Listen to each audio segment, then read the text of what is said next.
내용 확인해 보겠습니다. 힘찬 응원의 박수 부탁드립니다.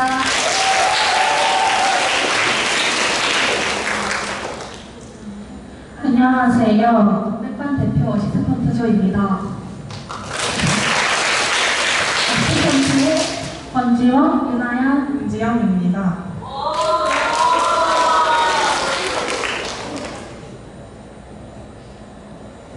저희는 학교 환경에서 적용할 수 있는 컴퓨터 프로그램 기반 장치를 개발하고자 하는 목표를 가지고 자판기 현황 확인 장치를 제작해 보았습니다.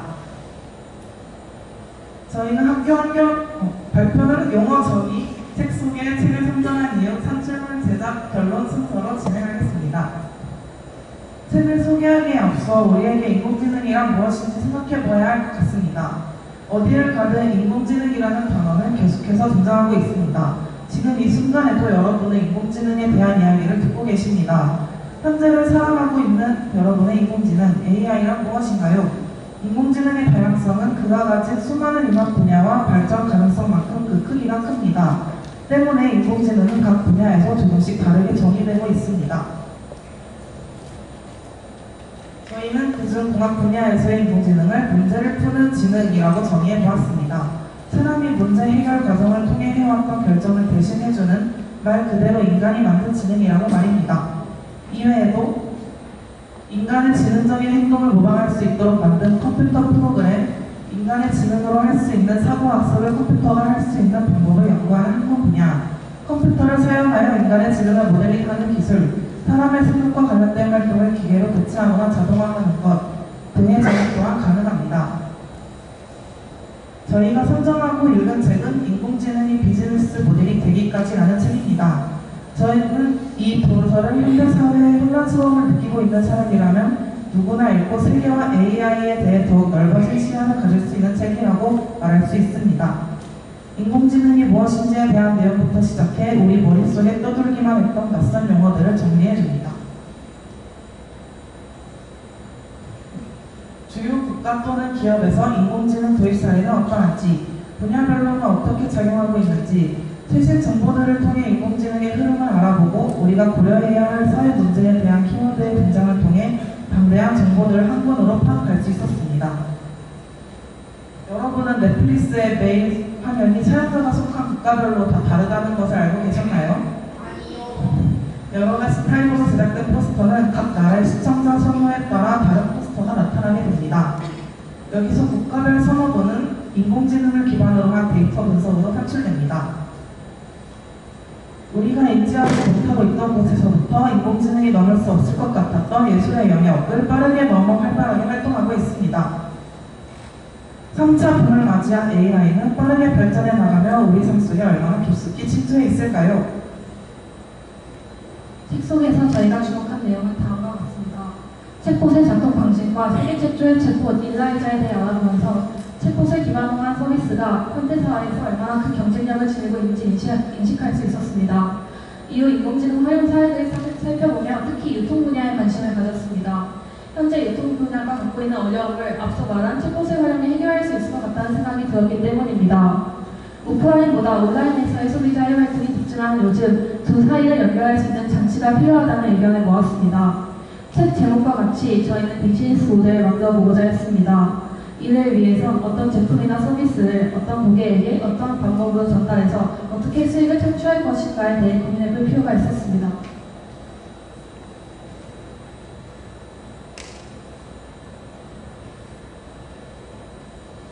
여러분 저희 모둠양 기억나시나요?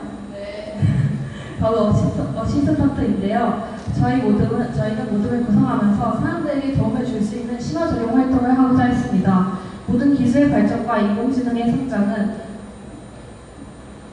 사람들에게 도움을 줄 수 있는 성장은 결국 인간을 위한 길로 나아가야 한다는 생각 때문이었는데요. 이 목표를 계속 가지고 활동하면서 먼저 우리 생활 속 불편점은 무엇인지, 주변 친구들이 어떤 문제에 대해 개선을 요구하고 있는지 탐색해 보았습니다. 여러분은 학교 생활에서 어떤 불편함을 겪고 계신가요?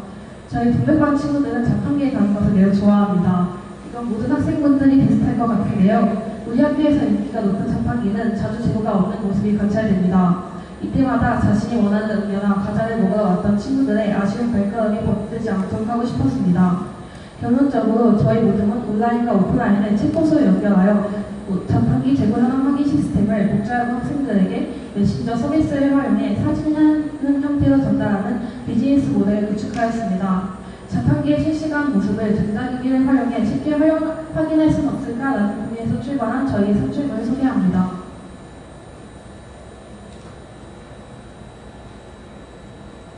저희의 산출물은 밴딩 캡처라는 이름을 가지고 있습니다. 이는 자판기를 뜻하는 밴딩 머신과 사진을 친다는 의미의 캡처를 합성해 만든 명칭입니다. 자동으로 밴딩 캡처는 자동으로 찍힌 자판기의 사진을 전송받아 물품의 재고를 확인할 수 있는 장치입니다. 소통 어플을 활용하여 사용자가 원하는 시간에 언제든지 자판기의 실시간 사진을 받아볼 수 있습니다. 이를 통해 학생들의 효율적인 시간 관리가 가능해집니다. 이 점은 이뿐만이 아닙니다. 자판기의 오픈체크만에는 관리자분께 재고를 채워달라는 요청이 올라오기도 합니다. 자판기의 실시간 현황을 알기 어려운 것은 관리자 또한 마찬가지일 것입니다. 하지만 제작된 프로그램을 활용한다면 지금보다 자판기의 관리가 훨씬 용이해질 것이라고 예상합니다. 지금부터는 밴딩 캡처를 어떤 과정으로 제작하였는지 알아보겠습니다. 산출물 제작은 라즈베리 파이 운영체제 설치, 라즈베리 파이 카메라 연결 및 설정, 프로그래밍 순서로 진행되었습니다. 여기서 라즈베리 파이란 무엇일까요? 라즈베리 파이란 사진과 같은 보드형 컴퓨터로 우리가 흔히 사용하는 컴퓨터처럼 모니터와 키보드를 연결하여 사용합니다. 저희는 여기에 사진 촬영을 위한 전용 카메라를 추가로 연결하여 사용하였습니다. 라즈베리 파이 카메라를 사용하려면 카메라의 버전을 확인하고 해당 버전에 맞는 라즈베리 파이 운영체제를 설치해야 합니다. 운영체제는 하드웨어를 제어하고 서비스를 지원하는 시스템 소프트웨어입니다. 우리가 흔히 아는 예시로는 마이크로소프트의 윈도우, 애플의 맥 OS 등이 있으며 라즈베리 파이는 리눅스라는 운영체제를 사용합니다. 리눅스 특성상 무수히 많은 운영체제가 존재하기 때문에 그중 자신이 원하고자 하는 프로그램을 잘 작동시킬 수 있는 운영체제를 선택하는 것이 중요합니다.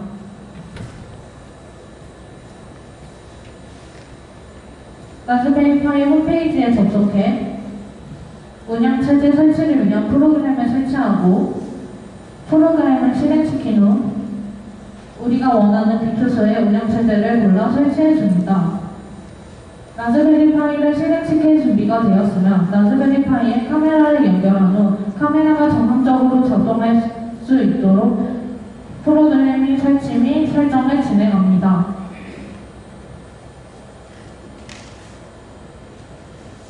터미널에서 코드 작성 후 사진과 같이 카메라가 정상적으로 작동하는 것을 확인했습니다. 컴퓨터가 찍은 사진을 전송받기 위해 텔레그램이라는 메신저 서비스를 이용했습니다. 개인 전자기기에 텔레그램을 설치한 후 나에게 메시지를 보내줄 나만의 봇을 신청합니다.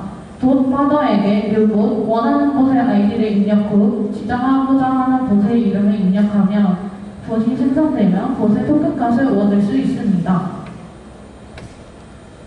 프로그래밍 과정을 살펴보면 생성한 나만의 봇의 토큰을 소스코드를 작성해 텔레그램과 라즈베리 파이를 연동합니다. 이제 봇에게 텔레그램으로 팁을 보내면 지정된 파일에서 사진을 가져와 이를 텔레그램 사용자에게 전송하도록 프로그래밍을 하였습니다.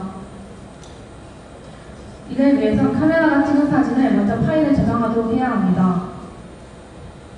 사진이 지정된 파일에 저장되는 것을 확인했다면 마지막으로 봇에게 사진을 받아볼 차례입니다.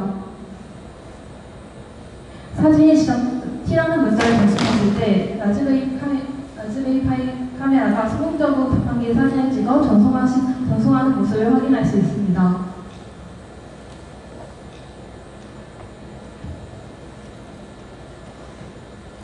하지만 앞서 봤던 모습과 같이 라즈베리 파이에는 큰 모니터와 키보드가 달려있습니다. 그렇다면 해당 위치에 설치하기 어렵고 설치하더라도 많은 이들이 불편함을 호소할 것이라고 예상했습니다. 따라서 오직 작은 터치스크린만을 사용하여 작동할 수 있도록 해서 야기할 수 있는 문제를 예방하며 활동을 마무리했습니다.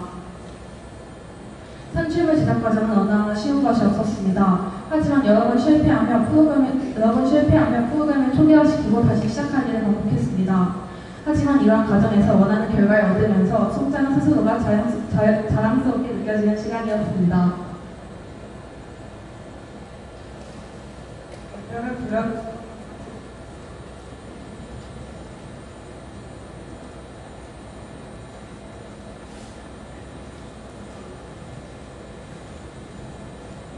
책에는 이런 내용이 있습니다. 인공지능이 인간을 대체할 것이라는 두려움 속에서도 인공지능에 대한 의존도가 높은 이유는 오늘날은 과거에 어느 정도 예측했던 세상과는 다르게 불확실성이 크게 증가하였고 때문에 미래를 예측하고자 하는 다양한 증거와 믿음을 기반으로 인공지능에 관심이 쏠리고 있기 때문이라고 말입니다.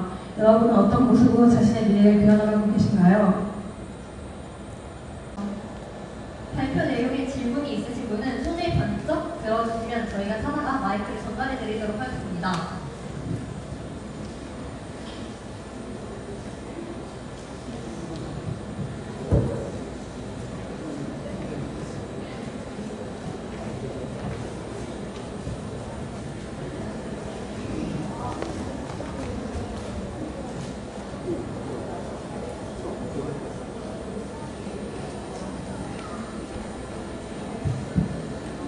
실제로 찍힌 사진을 보니까 자판기 바깥에서 그 외부를 촬영한 거던데 그럼 실제로 쉬는 시간에 학생들이 몰린 경우에는 그 구도로 촬영을 해도 자판기 내부가 학생들한테 가려져서 안 보일 것 같은데 어떻게 해결할지 생각해 보신 적 있으신가요? 사실 이걸 카메라의 위치만 조정하면 되는 문제이기 때문에 카메라를 자판기 안에 넣어서 광각으로 촬영하거나 아니면 이제 쉬는 시간에는 사실 사람들이 있어도 직접 가더라도 제거를 확인하기가 좀 어렵잖아요. 애들이 몰리기 전에 미리미리 확인하는, 얘들 쉬는 시간을 확인하는 것도 방법이 될 수 있다고 생각합니다.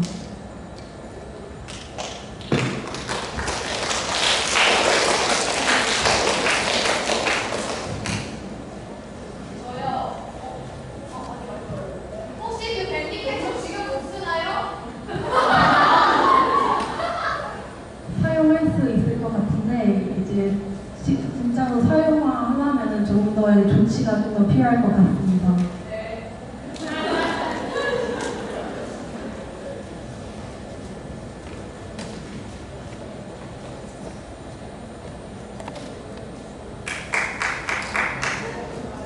제가 생각하기로는 챗봇의 원리가 자연한 처리 모델을 기반으로 했을 것 같은데 챗봇의 자세한 원리가 궁금해요. 챗봇은 두 가지 종류가 있는데요. 아까 말씀하신 것처럼 자연어를 처리해서 자신 생성형 언어 모델과 그리고 우리가 흔히 사용하는 은행 어플에서의 챗봇처럼 지정된 값을 보내도 코딩된 챗봇도 있습니다. 저희는 그 두 번째 종류의 챗봇을 사용했습니다.